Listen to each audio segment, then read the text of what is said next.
Hi all ಎಲ್ರಿಗೂ ನಮಸ್ಕಾರ. Welcome back to my channel Vinu's clips. ನಾನು ನಿಮ್ಮೆಲ್ಲರ ಪ್ರೀತಿಯ ವಿನುತಾ. ಇವತ್ತಿನ ಹೊಸ ವ್ಲಾಗ್ಗೆ ನಿಮ್ಮೆಲ್ಲರಿಗೂ ವೆಲ್ಕಮ್ ಮಾಡ್ತಾಯಿದ್ದೀನಿ.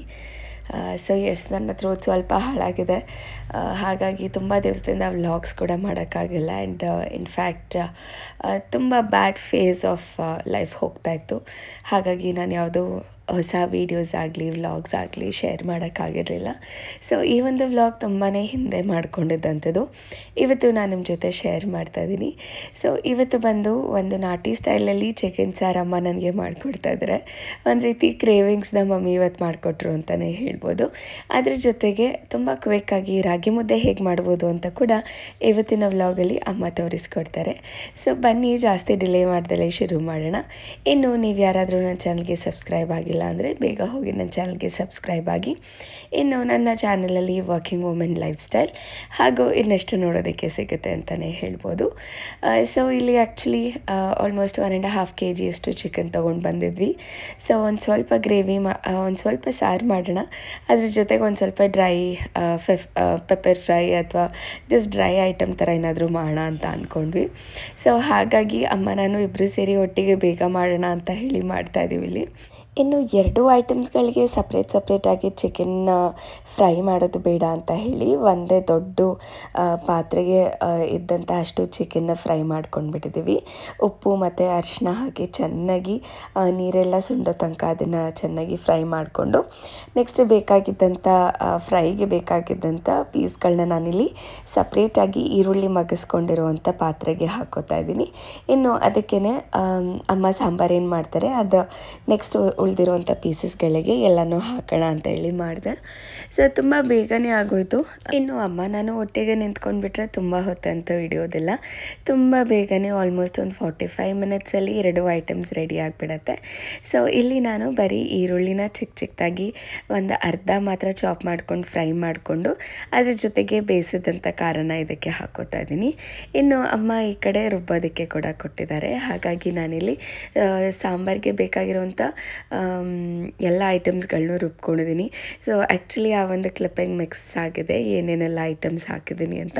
ಬಟ್ ಯೂಶ್ವಲಿ ನಾವು ಇದಕ್ಕೆ ಶುಂಠಿ, ಬೆಳ್ಳುಳ್ಳಿ, ಅದ್ರ ಜೊತೆಗೆ ಚಕ್ಕೆ, ಲವಂಗ ಹಾಗೂ ಖಾರಕ್ಕೆ ನಾನಿಲ್ಲಿ ಒಣಮೆಣಸಿನ್ಕಾಯೇ ಬಳಸ್ಕೊಂಡಿದ್ದೀವಿ. ಯಾಕೆಂದರೆ ಸ್ವಲ್ಪ ಜಾಸ್ತಿ ಗ್ಯಾಸ್ಟ್ರಿಕ್ ಅನ್ನಿಸ್ತಾ ಇದೆ ಈ ನಡುವೆ.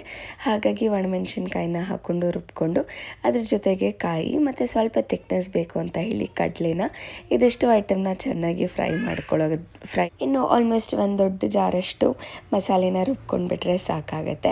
ಇನ್ನು ಇಲ್ಲಿ ನಾನು ರೆಗ್ಯುಲರಾಗಿ ನಾವು ಬಳಸುವಂಥ ಮನೆಯಲ್ಲೇ ಸಾಂಬಾರು ಪುಡಿ ನಾವೇನು ಮಾಡ್ಕೊಂಡಿರ್ತೀವಿ ಅದನ್ನೇ ಇಲ್ಲಿ ಸ್ವಲ್ಪ ಹಾಕಿ ನಾನು ಇದನ್ನು ಫ್ರೈ ಮಾಡ್ತಾಯಿದ್ದೀನಿ. ತುಂಬ ರುಚಿಯಾಗಿ ಇರುತ್ತೆ. ಇದಕ್ಕೆ ತುಂಬ ಜಾಸ್ತಿ ಖಾರ ಇಲ್ದಲೇ ಇರೋದ್ರಿಂದ ತುಂಬ ರುಚಿಯಾಗಿ ಕೂಡ ಅನಿಸುತ್ತೆ. ಇನ್ನು ರುಬ್ಕೊಂಡಿದ್ದಂಥ ಕೆಂಪು ಖಾರ ನೋಡ್ಬೋದು ಎಷ್ಟು ಚೆನ್ನಾಗಿ ಅನ್ನಿಸ್ತಾ ಇತ್ತು. ಆ್ಯಕ್ಚುಲಿ ಒಣಮೆಣಸಿನ್ಕಾಯಿ ಹಾಕಿ ಮಾಡಿದಾಗಲೇ ಸಾರಿನ ಟೇಸ್ಟ್ ತುಂಬಾ ಡಿಫ್ರೆಂಟಾಗಿ ಬರುತ್ತೆ. ಸೊ ಈ ಸಾರಿನ ಟೇಸ್ಟ್ ಕೂಡ ತುಂಬಾ ಟೇಸ್ಟಿಯಾಗಿ ಬಂದಿತ್ತು. ಇನ್ನು ಇಲ್ಲಿ ಕೂಡ ಒಂದು ಸ್ವಲ್ಪ ಮಸಾಲೆ ಹಾಗೂ ಚಿಕನ್ನ ಬೇಯೋದಕ್ಕೆ ಒಂದು ಸ್ವಲ್ಪ ನೀರನ್ನ ಆ್ಯಡ್ ಮಾಡ್ಕೊತಾ ಇದ್ದೀನಿ ಫ್ರೈಗೆ ಕೂಡ. ತುಂಬ ಬೇಗನೆ ಆಗೋಗುತ್ತೆ ಬಿಕಾಸ್ ಒಟ್ಟಿಗೆ ಚಿಕನ್ ಎಲ್ಲ ಬೆಂದಿರೋದ್ರಿಂದ ಇಲ್ಲಿ ಕುಕ್ಕಿಂಗ್ ಟೈಮ್ ಅನ್ನೋವಂಥದ್ದು ಇರೋದಿಲ್ಲ. ಜಸ್ಟ್ ಸ್ವಲ್ಪ ಮಸಾಲೆ ಐಟಮ್ಸ್ನ ಹಾಕಿಬಿಟ್ಟು ಫ್ರೈ ಮಾಡಿಬಿಟ್ರೆ ತುಂಬ ಬೇಗನೆ ರೆಡಿ ಆಗಿಬಿಡುತ್ತೆ. ಲಾಸ್ಟಲ್ಲಿ ಒಂದು ಸ್ವಲ್ಪ ಕೊತ್ತಂಬರಿನ ಈ ರೀತಿ ಚಿಕ್ಕದಾಗಿ ಚಾಪ್ ಮಾಡಿ ಹಾಕ್ಕೊಂಡ್ಬಿಟ್ರಂತೂ ತುಂಬ ಕ್ವಿಕ್ಕಾಗಿ ನಮ್ಮ ಡ್ರೈ ಐಟಮ್ ಕೂಡ ರೆಡಿ ಆಗಿಬಿಡುತ್ತೆ.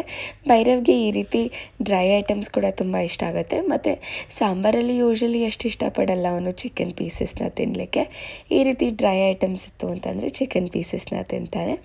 ಇನ್ನು ಅನ್ನದ ಜೊತೆ ಸಾರಲ್ಲಿ ಕಲಿಸ್ಕೊಟ್ಟಾಗ ಮಕ್ಳಿಗೂ ಕೂಡ ತಿನ್ನೋದಕ್ಕೆ ಬಹಳನೇ ಇಷ್ಟ ಆಗುತ್ತೆ. ಆ್ಯಂಡ್ ಇನ್ಫ್ಯಾಕ್ಟ್ ನನಗೂ ಕೂಡ ಈ ರೀತಿ 1-2 ಪೀಸ್ ಸೈಡಲ್ಲಿ ಡ್ರೈ ಐಟಮ್ಸ್ ಕೂಡ ನನಗೂ ತುಂಬಾ ಇಷ್ಟ ಆಗುತ್ತೆ. ಸೊ ಆಲ್ಮೋಸ್ಟ್ ಕ್ರೇವಿಂಗ್ಸ್ ಇತ್ತು. ತುಂಬ ಬೇಗನೆ ಎಲ್ಲ ಐಟಮ್ಸ್ ಪಟ ಅಂತ ಆಗೋಯಿತು. ಇದ್ರ ಜೊತೆಗೆ ಮುದ್ದೆ ಇದ್ದರೆ ತುಂಬ ಚೆನ್ನಾಗಿರುತ್ತೆ ಅಂತ ಅನ್ನಿಸ್ತು. ನನಗೆ ಮುದ್ದೆ ಅಷ್ಟು ಚೆನ್ನಾಗಿ ಮಾಡ್ಲಿಕ್ಕೆ ಬರಲ್ಲ, ಬಟ್ ಅಮ್ಮ ತುಂಬ ಚೆನ್ನಾಗಿ ಮಾಡ್ತಾರೆ. ಸೊ ಇವತ್ತು ಸರಿ ಆಯಿತು, ನಾನು ವ್ಲಾಗ್ ಕೂಡ ಮಾಡ್ಕೋತೀನಿ ಅಮ್ಮ, ಹಾಗೆ ಮುದ್ದೆ ಕೂಡ ಮಾಡೋದು ಹೇಗೆ ಅಂತ ತೋರಿಸ್ಕೊಡು ಅಂತ ಹೇಳಿದೆ. ಅಮ್ಮ ತುಂಬ ಚೆನ್ನಾಗಿ, ಅಮ್ಮ ಕೂಡ ಇನಿಷಿಯಲಿ ಇದ್ದಾಗ ತುಂಬ ಸರ್ಕಸ್ ಮಾಡ್ತಾಯಿದ್ದೆ. ನಾನು ಮುದ್ದೆನೆಲ್ಲ ಕೆಳಗಡೆ ಇಟ್ಕೊಂಡು 2 ಕಾಲು ಸಪೋರ್ಟ್ ತೊಗೊಂಡು ಮುದ್ದೆನ ಸರಿಯಾಗಿ ಗಂಟಿಲ್ದಂಗೆ ಮಾಡೋದು ತುಂಬ ಒಂದು ದೊಡ್ಡ ಟಾಸ್ಕ್ ಆಗಿತ್ತು. But over the period of time ಅವರು ಕೂಡ ಎಕ್ಸ್ಪೀರಿಯೆನ್ಸ್ ಮುಖಾಂತರ ತುಂಬ ಈಸಿಯಾಗಿ ರಾಗಿ ಮುದ್ದೆ ಮಾಡೋದನ್ನ ಕೂಡ ಕಲ್ತಿದ್ದಾರೆ. ಸೊ ನಾನು ಇನ್ನು ಲರ್ನಿಂಗ್ ಪ್ರಾಸೆಸಲ್ಲಿ ಇರೋದ್ರಿಂದ ಅಮ್ಮ ಮಾಡುವಂಥ ತುಂಬ ಫಾಸ್ಟಾಗಿ ಮಾಡುವಂಥ ಈ ಒಂದು ರಾಗಿ ಮುದ್ದೆನ ಇವತ್ತು ನಾನು ನಿಮಗೆ ತೋರಿಸ್ತೀನಿ. ಇನ್ನು ಇಲ್ಲಿ ಸಾಂಬಾರು ಕೂಡ ರೆಡಿ ಆಗ್ತದೆ. ಅದಕ್ಕೆ ಒಂದು ಸ್ವಲ್ಪ ಬಿಸಿನೀರು ಕಾಯಿಸಿ ಹಾಕ್ಕೊಂಡ್ರೆ ರುಚಿ ಇನ್ನೂ ಚೆನ್ನಾಗಿರುತ್ತೆ. ಆದಷ್ಟು ಈ ರೀತಿ ನೀರು ಆ್ಯಡ್ ಮಾಡ್ಕೊಳ್ಳೋ ಅಂಥ ಐಟಮ್ಸ್ ಇತ್ತು ಅಂತಂದ್ರೆ ಬಿಸಿ ನೀರನ್ನ ಆ್ಯಡ್ ಮಾಡ್ಕೊಳ್ಳಿ. ಇನ್ನು ಭೈರವ್ ಅಂತೂ ಹೊಟ್ಟೆ ಹಸಿವು ಅಂತ ಹೇಳ್ತಾ ಇದ್ದ. ಆ್ಯಂಡ್ ಅವನಿಗೆ ಇಷ್ಟ ಆಗೋವಂಥ ಚಿಕನ್ ಡ್ರೈ ಮಾಡಿದ್ದೆ. ಆ್ಯಂಡ್ ಕ್ಲೈಮೇಟ್ ಕೂಡ ತುಂಬಾ ಚಳಿ ಇತ್ತು. ಆಲ್ಮೋಸ್ಟ್ ಲಾಸ್ಟ್ ವೀಕಿಂದ ಕೂಡ ತುಂಬ ಮಳೆ ಬರ್ತಾಯಿತ್ತು. ಮತ್ತು ಸಂಜೆ ಆಗ್ತಿದ್ದಂಗೆ ಬೆಳಗ್ಗೆ ಎಲ್ಲನೂ ಒಂಥರ ಥಂಡಿ ಗಾಳಿ. ಆ್ಯಂಡ್ ಇನ್ಫ್ಯಾಕ್ಟ್ ಆಷಾಢ ಕೂಡ ಶುರುವಾಗಿರೋದ್ರಿಂದ ಒಂದು ಸ್ವಲ್ಪ ಥಂಡಿ ಗಾಳಿ ಅಂತಲೇ ಅನಿಸುತ್ತೆ. ಹಾಗಾಗಿ ಭೈರವ್ಗೆ ಕೂಡ ತುಂಬಾ ಇಷ್ಟ ಆಗುತ್ತೆ ಈ ರೀತಿ, ಅದು ಲೆಗ್ ಪೀಸಲ್ಲಿ ಈ ರೀತಿ ಮೂಳೆ ಗಂಟ್ಕೊಂಡಿರೋವಂಥ ಚಿಕನ್ ಕೊಟ್ವಿ ಅಂದರೆ ಭೈರವ್ಗೆ ಇನ್ನೂ ಇಷ್ಟಪಟ್ಟು ತಿಂತಾನೆ. ನೀವು ಕೂಡ ಒಂದು ಸತಿ ಮನೆಯಲ್ಲಿ ಈ ರೀತಿ ಸಿಂಪಲ್ಲಾಗಿ ಒಂದೇ ಸತಿ ಚಿಕನ್ನ ಬೇಯಿಸ್ಕೊಂಡು ಈ ರೀತಿ ಡಿಫ್ರೆಂಟ್ ಐಟಮ್ಸ್ ತುಂಬ ಕ್ವಿಕ್ಕಾಗಿ ಕೂಡ ಮಾಡ್ಕೋಬೋದು. ಆ್ಯಂಡ್ ಭೈರವ್ ಕೂಡ ತುಂಬ ಎಂಜಾಯ್ ಮಾಡ್ದೆ. ನನಗೂ ಕೂಡ ಬಹಳನೇ ಇಷ್ಟ ಆಗುತ್ತೆ. ಇನ್ಫ್ಯಾಕ್ಟ್ ತಾಯಂದಿರಿಗೆ ಅದೇ ಅನಿಸುತ್ತೆ ಅಲ್ವಾ ಖುಷಿ, ನಾವು ಮಾಡಿದಂಥದ್ದು ಮಕ್ಕಳು ನಮ್ಮ ಮನೆಯವರು ಎಲ್ಲ ಇಷ್ಟಪಟ್ಟು ತಿಂದರು ಅಂದರೆ ಅದಕ್ಕಿಂತ ಖುಷಿ ಇನ್ನೇನು ಇಲ್ಲ ಅಂತ ಅನಿಸುತ್ತೆ. ಸೊ ಎಸ್, ಇದಾಗಿತ್ತು ಚಿಕನ್ ಪೆಪ್ಪರ್ ಮಾಡುವಂಥದ್ದು. ಸೊ ಜಾಸ್ತಿ ಡಿಲೇ ಮಾಡ್ದಲೇ ಮುದ್ದೆ ಮಾಡೋದು ಹೇಗೆ ಅಂತ ಇವತ್ತು ನಾನು ನಿಮಗೆ ತೋರಿಸ್ಬಿಡ್ತೀನಿ.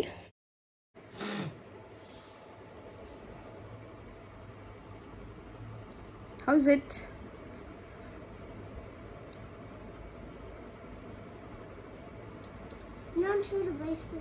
ಇನ್ನೊಂಚೂರು ಬೇಯಿಸ್ಬೇಕಾ?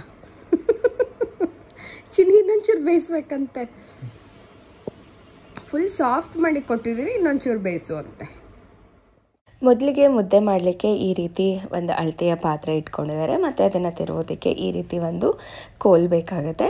ಅದಕ್ಕೆ ಆಲ್ಮೋಸ್ಟ್ ಒಂದು 2 ಟೇಬಲ್ ಸ್ಪೂನಷ್ಟು ರಾಗಿ ಹಿಟ್ಟನ್ನ ಹಾಕ್ಕೊಳ್ತಾ ಇದ್ದಾರೆ. ಒಂದು ಸ್ವಲ್ಪ ನೀರನ್ನ ಬಳಸ್ಕೊಂಡು ಈ ರೀತಿ ಚೆನ್ನಾಗಿ ಗಂಟಿಲ್ದಂಗೆ ಕಲಿಸ್ಕೊಂಡು ಬಿಡ್ತಾರೆ.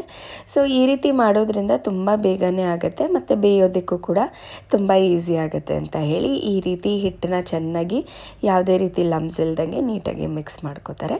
ನೋಡ್ಬೋದು ಈ ರೀತಿ ಕಂಪ್ಲೀಟಾಗಿ ಇದು ಮಿಕ್ಸ್ ಆಗಿದೆ. ಅದಾದಮೇಲೆ ಇದನ್ನು ಸ್ವಲ್ಪ ಜಾಸ್ತಿ ನೀರನ್ನ ಹಾಕಿ ಇದನ್ನು ಕುದಿಯೋದಕ್ಕೆ ಇಟ್ಕೊಂಡು ಬಿಡ್ತಾರೆ. ಇನ್ನು ರಾಗಿ ಮುದ್ದೆ ತುಂಬಾ ಸಾಫ್ಟಾಗಿ ಬರಬೇಕು ಅಂತ ಹೇಳಿದ್ರೆ ಸ್ವಲ್ಪ ಹೆಚ್ಚಿಗೆ ನೀರು ಹಾಕಿ ಚೆನ್ನಾಗಿ ಅದನ್ನು ಬ್ಲೆಂಡ್ ಮಾಡೋದ್ರಿಂದ ತುಂಬಾ ರುಚಿಯಾಗಿ ಬರುತ್ತೆ ಅಂತಲೇ ಹೇಳ್ಬೋದು. ಇನ್ನು ಇವಾಗ ಬಿಸಿ ನೀರನ್ನ ಕಾಯಿಸಿಟ್ಕೊಂಡು ಅಮ್ಮ ಇಲ್ಲಿ ಒಂದು ಅಳತೆನಲ್ಲಿ ನೀರನ್ನ ಹಾಕೋತಾ ಇದ್ದಾರೆ. ಈ ಒಂದು ಪಾತ್ರೆ ತೊಗೊಂಡಿರೋದ್ರಿಂದ ಈ ಪಾತ್ರೆಯಲ್ಲಿ ಎಷ್ಟು ತುಂಬ ಇಟ್ಟರೆ ಮುದ್ದೆ ಆಗುತ್ತೆ ಅಂತ ಹೇಳಿ ಲೆಕ್ಕ ಅಮ್ಮಗೆ ಗೊತ್ತಿರುತ್ತೆ. ಹಾಗಾಗಿ ಇಲ್ಲಿ ನೋಡ್ಬೋದು ಒಂದು ಸ್ವಲ್ಪ ಬಿಸಿ ನೀರು ಹಾಕಿದ ತಕ್ಷಣ ಕಂಪ್ಲೀಟ್ ಗಂಜಿ ಥರ ಗಟ್ಟಿ ಆಗ್ತಾ ಇದೆ. ಆ್ಯಂಡ್ ಅದು ಚೆನ್ನಾಗಿ ಒಂದು ಕುದಿ ಬರಬೇಕಾದಾಗ ಇನ್ನೊಂದಷ್ಟು ಹಿಟ್ಟು ಎಷ್ಟು ಬೇಕೋ ಅದಕ್ಕೆ ಕನ್ಸಿಸ್ಟೆನ್ಸಿ ನೋಡಿಕೊಂಡು ಇದಕ್ಕೆ ಬಳಸ್ಕೋತಾರೆ ಅಂತಲೇ ಹೇಳ್ಬೋದು.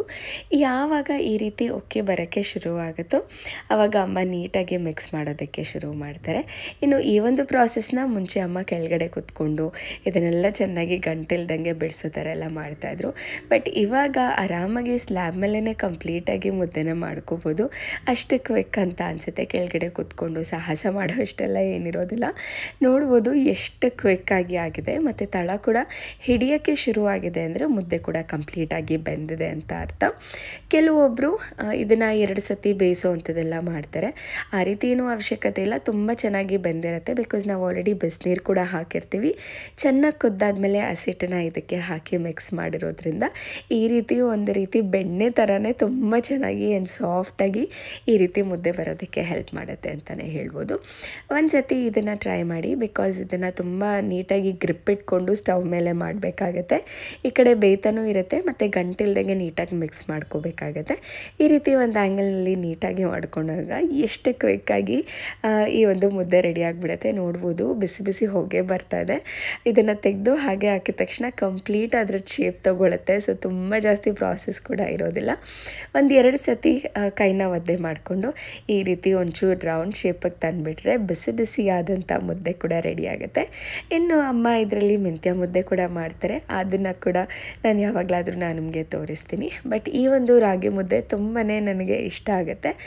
ಸ್ಪೆಷಲಿ ಚಿಕನ್ ಸಾರು ಮಟನ್ ಸಾರು ಜೊತೆ ಈ ರೀತಿ ರಾಗಿ ಮುದ್ದೆ ಯಾರಿಗೆ ತಾನೇ ಇಷ್ಟ ಆಗಲ್ಲ. ಸ್ಪೆಷಲಿ ಎಲ್ಲ ನಾರ್ತ್ ಇಂಡಿಯನ್ಸ್ಗಿಂತ ಹೆಚ್ಚಾಗಿ ಸೌತ್ ಇಂಡಿಯನ್ಸ್ಗೆ ಈ ರೀತಿ ಮುದ್ದೆ ಜೊತೆಗೆ ಉಪ್ಸಾರು ಅಥವಾ ಮಟನ್ ಸಾರು ಚಿಕನ್ ಸಾರಿತ್ತು ಅಂತಂದರೆ ತುಂಬ ಇಷ್ಟಪಟ್ಟು ತಿಂತಾರೆ. ಇನ್ಫ್ಯಾಕ್ಟ್ ಭೈರವ್ಗೆ ಕೂಡ ರೈಸ್ಗಿಂತ ಜಾಸ್ತಿ ರಾಗಿ ಬಾಲ್ಸೇ ಇಷ್ಟ ಆಗುತ್ತೆ. ಇನ್ನು ರಾಗಿ ಹಿಟ್ಟನ್ನ ಆದಷ್ಟು ಕೆಂಪು ರಾಗಿನಲ್ಲಿ ಮಾಡೋದ್ರಿಂದ ಇನ್ನೂ ರುಚಿಯಾಗಿ ಇರುತ್ತೆ, ಇನ್ನೂ ಸಾಫ್ಟಾಗಿ ಬರುತ್ತೆ ಅಂತ ಕೂಡ ಹೇಳ್ಬೋದು. ಸೊ ಈ ಒಂದು ಪ್ರಾಸೆಸ್ಸೇ ಅಮ್ಮ ನನಗೂ ಕೂಡ ಹೇಳ್ಕೊಟ್ಟಿದ್ದಾರೆ ರಾಗಿ ಮುದ್ದೆ ಮಾಡಲಿಕ್ಕೆ. ಸೊ ನನಗೂ ಒಂದು ಸ್ವಲ್ಪ ಗಂಟು ಜಾಸ್ತಿನೇ ಆಗುತ್ತೆ ಮಾಡಬೇಕಾದಾಗ. ಅದನ್ನು ತಿರುಗಿಸ್ಬೇಕಾದಾಗ ತುಂಬ ಹೈ ಫ್ಲೇಮ್ ಅಥವಾ ಲೋ ಫ್ಲೇಮ್ ಇಟ್ಕೊಂಡು ಮಾಡಿಬಿಡ್ತೀನಿ. ಸೊ ಈ ಒಂದು ಮುದ್ದೆನ ಆಲ್ಮೋಸ್ಟ್ ಮೀಡಿಯಮ್ ಫ್ಲೇಮಲ್ಲೇ ಅಮ್ಮ ಇಟ್ಕೊಂಡು ಮಾಡಿದ್ದಾರೆ. ಸೊ ಹಾಗಾಗಿ ತುಂಬ ಪರ್ಫೆಕ್ಟಾಗಿ ರಾಗಿ ಬಾಲ್ಸ್ ಬಂದಿದೆ ಅಂತಲೇ ಹೇಳ್ಬೋದು. ಇನ್ನು ಚಿಕನ್ ಅಂತ ಹೇಳಿದ ತಕ್ಷಣ ಅದ್ರ ಜೊತೆಗೆ ಸಲಾಡ್ಸ್ ಅಂತೂ ಬೇಕೇ ಬೇಕು. ಸಲಾಡ್ಸ್ ಅಂದರೆ ಯೂಶ್ವಲಿ ಕುಕುಂಬರೇ ಪ್ರಿಫರ್ ಮಾಡ್ತೀವಿ. ನಾನು ಯೂಶ್ವಲಿ ಕ್ಯಾರೆಟ್ ಅದನ್ನೆಲ್ಲ ಇಷ್ಟಪಡ್ತೀನಿ, ಬಟ್ ನಮ್ಮ ಮನೆಯವರೆಲ್ಲ ಬರೀ ಸೌತೆಕಾಯಿ ಈರುಳ್ಳಿ ಅಷ್ಟೇ ಸಾಕಾಗತ್ತೆ. ಸೊ ಊಟ ಮಾಡಿಕೊಂಡು ಇನ್ನೇನು ಮಲಗಬೇಕು. ಬಟ್ ನಾಳೆ ನಮ್ಮ ಮನೆಯವ್ರಿಗೂ ಒಂದು ಕ್ಲೈಂಟ್ ಮೀಟಿಂಗ್ ಇರೋದ್ರಿಂದ ಆಫೀಸ್ಗೆ ಹೋಗಬೇಕು ಅಂತ ಹೇಳಿದರು. ಆ್ಯಂಡ್ ಭೈರವ್ ಬಟ್ಟೆ ಕೂಡ ಒಂದು ಸ್ವಲ್ಪ ಐರನ್ ಮಾಡೋದಿತ್ತು. ಹಾಗಾಗಿ ಮಲಗೋ ಮುಂಚೆ ನಮ್ಮ ಮನೆಯವ್ರ ಬಟ್ಟೆ ಭೈರವ್ ಬಟ್ಟೆ ಎಲ್ಲ ಐರನ್ ಮಾಡಿ ಮಲಗಿದ್ದಾಯಿತು. ಸೊ ಇದಾಗಿತ್ತು ಇವತ್ತಿನ ವ್ಲಾಗ್. ಐ ಹೋಪ್ ನಿಮ್ಗೆಲ್ಲರಿಗೂ ಇವತ್ತಿನ ವ್ಲಾಗ್ ಇಷ್ಟ ಆಗಿದೆ ಅಂತ ಅನ್ಕೋತೀನಿ. ಇನ್ನು ಅಪ್ಕಮಿಂಗ್ ವ್ಲಾಗ್ಸಲ್ಲಿ ನಿಮಗೆ ಒಂದಷ್ಟು ಸರ್ಪ್ರೈಸಿಂಗ್, ನನಗೆ ತುಂಬ ಖುಷಿಯಾದಂಥ ವಿಚಾರ, ತುಂಬ ಸರ್ಪ್ರೈಸಿಂಗ್ ಆಗಿರುವಂಥ ವಿಷಯಗಳು ಕೂಡ ಇರುತ್ತೆ. ಐ ಹೋಪ್ ನಿಮಗೆಲ್ಲರಿಗೂ ಇವತ್ತಿನ ವ್ಲಾಗ್ ಇಷ್ಟ ಆಗಿದೆ ಅಂತ ಅನ್ಕೋತೀನಿ. ಸೊ ಡೆಫಿನೆಟ್ಲಿ ಲೈಕ್ ಮಾಡಿ, ಶೇರ್ ಮಾಡಿ, ಹಾಗೂ ನನ್ನ ಚಾನಲ್ಗೆ ಸಬ್ಸ್ಕ್ರೈಬ್ ಆಗಿ ಸಪೋರ್ಟ್ ಮಾಡಿ ಅಂತ ಹೇಳ್ತಾ ಮತ್ತೆ ಸಿಗ್ತೀನಿ ಇನ್ನೊಂದು ವಿಡಿಯೋದೊಂದಿಗೆ and with a surprise news. ಅಲ್ಲಿವರೆಗೂ keep watching, take care, love you all and bye.